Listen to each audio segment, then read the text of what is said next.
હાજી આવો છો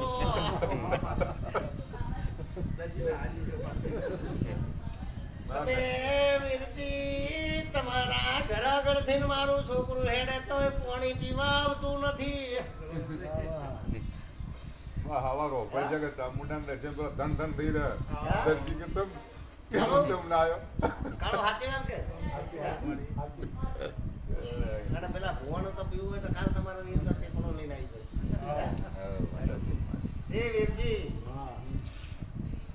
મારા છોકરાને હું અહીંથી હેડાડું ને એટલે 1 મિનિટનો બજારમાં છે ટાઈમ જ ના રવા દઉં ચોથી આવું છે કે જલસા કરવા હોય તો પછી બજારમાં તો મારું છોકરું આવે જ છે અને આખો દાડી બજારમાં માતાજી જેના નૈરે પક્ષી માણસ હોય ને એને ચામુંડા બાવડું પકડાય તો બાવળીઓ સભાવાળો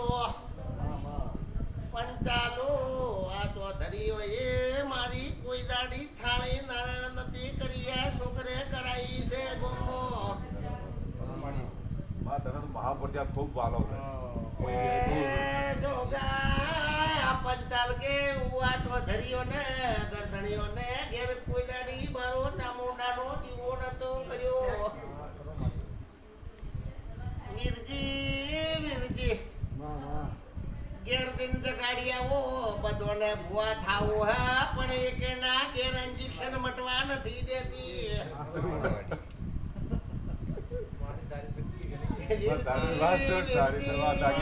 તમારે ઘેર બેઠી હોય તો જેની ભાવના હારી હોય એનું હું ફળ ઉગાડું છું મારી તું તો મને પ્લેનમાં ફેરવે એ કાળુ વીરજી એ આ પેઢી જ્યારે હજી તો મારો ચામુંડાનો દીવો જ ચાલે આ શિખરનો દીવો કરનારી હું ચામુંડા વર્ષોથી આ પેઢીએ કોઈ ખાતું નથી એ વીરજી આ જગતનું મટાડો ઘરધણીઓનું એ મટાડો એ બાવળીઓ છે બાવળો કાળું આ ચિહરીની માતા છે હું ચામુંડા આદેશ કરું કોકદાડી અંબાવાળી માતા છો વીરજી પણ હું માતા એમ કીધું કે જો લખમણ તારા ઘેર ઓગણે બેઠા કૂતરા ને કુડો તાવ ના બાજુ તો ના બાજુ લ્યા તું બોલે તો વાત પટી ગઈ માં આને તો વાત છોડો એ બાવળીઓ છે બાવળો લખમણ પૂછો આ ગરધણીઓના આ પેલા કૂતરાના હાફ કઈડો તો હાફ ઉતારો માતા એ બાવળીઓ છે બાવળો બોયો ચડાઈ મુવા વાતો કરે કે બધોનું મટાડું પણ મારા ઘેર મળતું નહીં હું માતા નબળી પડી જઈ માતા શું કહું નહીં હા તમારા ઘરમાં પાપ ભર્યું હોય તો જગતની માતા જગતનું મટાડું ઘરમાં ન મટાડું પણ ઘરનું પાપ જો મટી જાય તો પહેલું ઘરનું મટાડું પછી જગતનું મટાડું તમારા ઓગણામાં કચરો પડ્યો હોય અને બીજાને કોઈ કચરો પડ્યો આવી મનોજ વાત છે એ ભલું થશે પણ ભરોસો રાખજે શું કીધું અને ખૂબ સુખી થઈ જાય તો કોઈક દાડી યાદ કરજે કે શું કરવું ને કે પૂછો ભાઈ સુનિલ ને કે પછી રાત દાડો પર ધક્કા ખાવા પડે વાત સાચીમાં ખરી વાત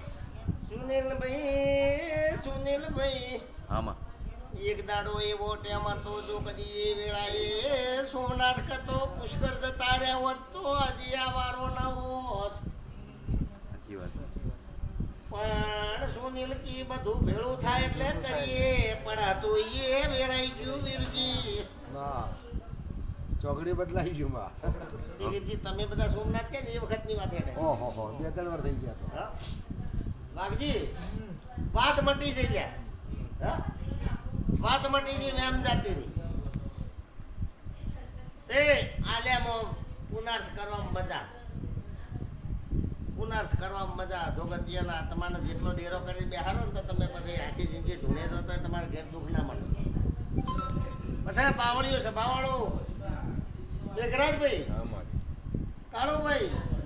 વાઘજીભાઈ મારું એવું કેવું છે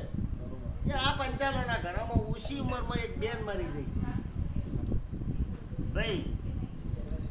એક બાઈ મરી ગઈ ઓછી ઉંમરમાં બેબલી આ તમારા આ ઘરોમાં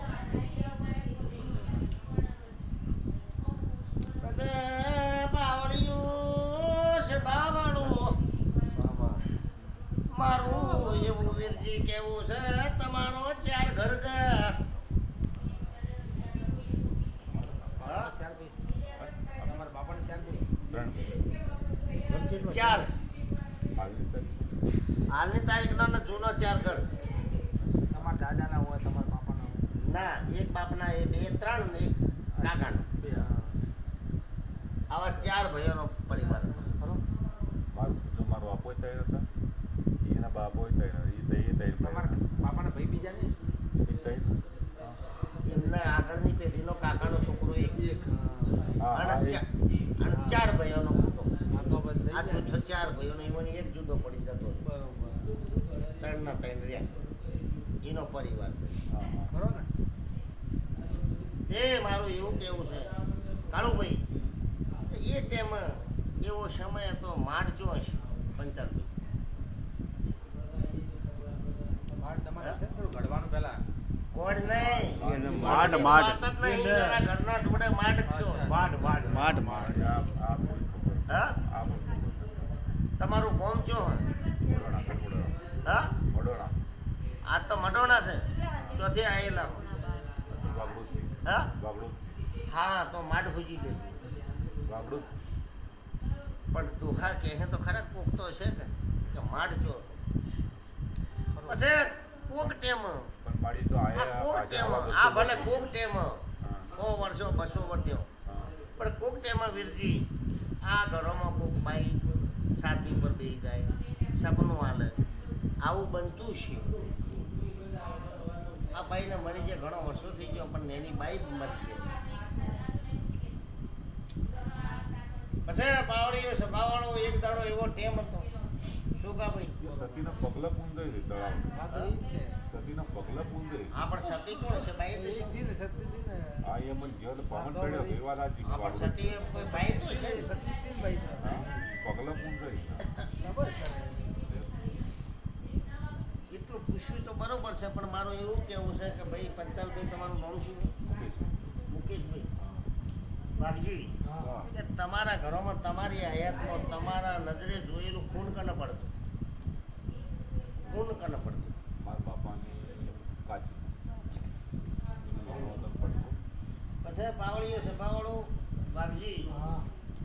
પછી મગજની તકલીફ કને થઈ હતી મારા બાપાના કાકાના છોકરા કાળુભાઈ બીજી વાત લકવો કને માર્યો હતો? મારા બાપાના મોટા ભાઈ ખમા પછી પાવડીઓ છે પાવડો હા આ તો મંદિરનો દીવો કરતો ગોદડો કનો હળગ્યો હતો હા પહેલા તો લકડાની ચોરસીઓ હતી હા લકડા ઉપર આપણે કરતા ને પેલા. હા ચાર પાય એ ખબર નહીં આવું મારું કાળું કેવું છે પછી ઘર તો નેચરો તો ઊંડો હવે તો શું ઊંચો અને પહેલા તો ઊંડો ઘર હતો હવે તો નવો કર્યો ને ઊંચો કર્યો ઊંચો પંચાલ પેલો જૂનો ઘર હતો ને ઊંડો હતો પછી જૂનો ઘર છે એ આજ તો પંચાલ પાણ છીએ ને આવું મારું કેવું છે પેલા ઇન્ડિયન ટાઈમમાં હોય જૂનો ઘર ઘેડિયાનો એ આજ તમારા પાણ નથી અને પાવડીઓ છે ભાવડો મામા બાગજી હવે પંચાલને ચોક રહેવા જવું પડશે ચોક જમીન લીધો હોય ભલે મકાન લીધો હોય આવી કેસેટ ચાલે છે કાળું ભાઈ આવી કેસેટ ચાલે છે જો મેળ પડે તો આવું કરવું છે હા? એ ભગવાન કે ભાઈ આ ગરદણીઓને આયેલા મહેમાનો ચા પાણી કરજો લે ભાઈઓ તમારું આ ભલું થશે ખોટવા નહીં દો એ પાવડીઓ છે પાવડું મામા કે આ તો આ મારી બુન ચામુંડા ગણો કે શિખર ગણો શિકોતર ગણો આ ભૂમિમાં વીરજી કાઢવાનું મોટું દેવ છે આચો માં આચો કોડોના ધરતીનું હું દેવ છું પછી પાવડીઓ છે ભાવાળો આ નવ દુર્ગામાં આ નવરાત્રી છે એમાં 33 કરોડ દેવોનો આજ નવની નોરતોની રાત ગણાય છે તે જેનું બને એટલું પોચ ઓગળીએ પૂન કરતા રહેજો, ભલું કરતા રહેજો. તે કોઈ દાડી પાછા વીરજી પડવાની જેવું, પણ આ પોસમનો ગરબો બાઈનો હે. જો કદી વેળાએ કોઈનો દર્શન માણવો, કદાચ માનવાનો છે ને કદાચ મળવાની છે, તો કદી આ વસ્તીમાં ચોક હું મળી જોઈ. હાચો માં હાચો. એક દાડો સમય એવો હતો ગુલામ, હું માતા કીધી તું કે બધી આ ધરતી તો ઠીક છે ગુજરાતની છે, પણ પોચમનો મારો ગરબો થશે અને ગરબોના દાડે લાલ સાડી પહેરી મધ્યપ્રદેશની બાઈના કોઠે આવી અને જો કદી તમારું ધોના દર્શન ના એ બાઈનું કોઈ હોય સરનામું નહીં, કોઈ ઓળખાણ એમ જ નહીં, બોલી હતી, કોઈ હો ફોન માતા. નહીં. કોઈ લેવા દેવા નહીં, બાકી ના હાથી ફોન, ચોકડી ના વાત, આવી ના બાઈને હું નવ દુર્ગા હાજર થઈ ગયું. હવે મારો માતાનું લેખ છે, કોઈ ઓળખોણ કોઈ કશું એ નહીં. વાહ તમારે જે ફૂલના દડા વાપરવા એ વાપરજો, વાહ કોઈના ખૂટવા નહીં દઉં. વાહ. શું કીધું?